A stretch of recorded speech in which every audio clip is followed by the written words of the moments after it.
5 আগস্টে বাংলাদেশের পট পরিবর্তন হয়েছে, কিন্তু কৃষকদের ভাগ্য বদল হয়নি। তাই তারেক রহমান কৃষকদের ভাগ্য বদলের জন্য দিনরাত পরিশ্রম করছেন, নানা পরিকল্পনা করছেন। সোমবার বিকেলে যশোরের বাঘারপাড়া ভিটাবাল্লা সাইদখালী মাঠে অনুষ্ঠিত কৃষক সমাবেশে জাতীয়তাবাদী কৃষক দলের কেন্দ্রীয় কমিটির সভাপতি কৃষিবিদ হাসান আরিফ তুহিন এসব কথা বলেন। বিগত সরকার এই বাংলাদেশে থেকে 28 লক্ষ টাকা চুরি করে পালিয়ে গেছে। তার মধ্যে শুধু এই কৃষি বিভাগ থেকে, কৃষি সেক্টর থেকে 2 লক্ষ টাকা চুরি করে নিয়ে চলে গেছে।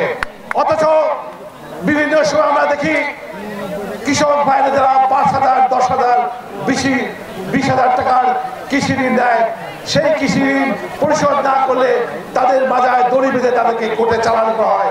আমরা বিনা সুদে অথবা খুব অল্প সুদে কৃষি ঋণ চালু করার উদ্যোগ গ্রহণ করবো ইনশাআল্লাহ।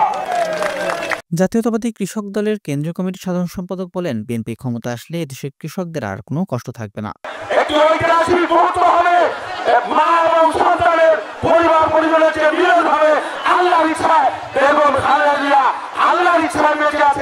এবং তিনি চিকিৎসায় আছেন, ইনশাআল্লাহ তার সন্তানের সাথে দীর্ঘ বছর পরে তার সাথে মিলিত হবেন। আপনারা বেগম খালেদা জিয়ার জন্য দোয়া করবেন, তারেক রহমানের জন্য দোয়া করবেন। বিএনপির কেন্দ্রীয় কমিটির খুলনা বিভাগীয় ভারপ্রাপ্ত সাংগঠনিক সম্পাদক বলেন, বিএনপি ক্ষমতায় আসলে কৃষকদের উন্নয়নে কৃষি শিক্ষা ব্যবস্থা, বীজ ব্যাংক, কৃষি বীমা চালু সহ দরিদ্রদের মাঝে পারিবারিক কার্ড বিতরণ করা হবে। সেই কার্ডের মাধ্যমে দরিদ্র কৃষকরা প্রতি মাসে 5 থেকে 10,000 টাকা পাবে দরিদ্র বিমোচনের জন্য।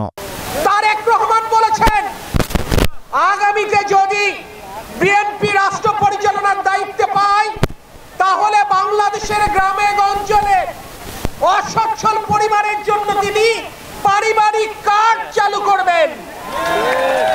সেই কার্ডের বিনিময়ে সরকার প্রতিটি পরিবারকে তার অর্থনৈতিক অবস্থা অনুযায়ী 2 থেকে 5,000 টাকা পর্যন্ত প্রতি মাসে তারা সহায়তা করবে সরকারের পক্ষ থেকে। Tareq Rahman. Raihan Siddique, voice of tiger.